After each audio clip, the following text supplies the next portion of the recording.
Tapos headlight. Yan ang headlight natin. Sobrang lakas niyan. Oh. Yan ang headlight natin. Sumambon na. Yan. 108 watts yan.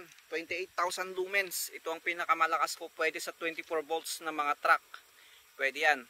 Tapos ang high beam niya, yan ang high beam niya. Diba? Oh. Yan ang high beam niya. Yan pinakamalakas ko ngayon na bulb. Bagong model to.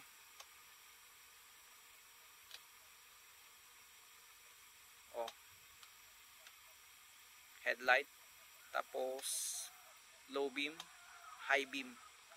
Low beam, high beam. Yan, sobrang liwanag. Diba? Layo niyan. Grabing lakas.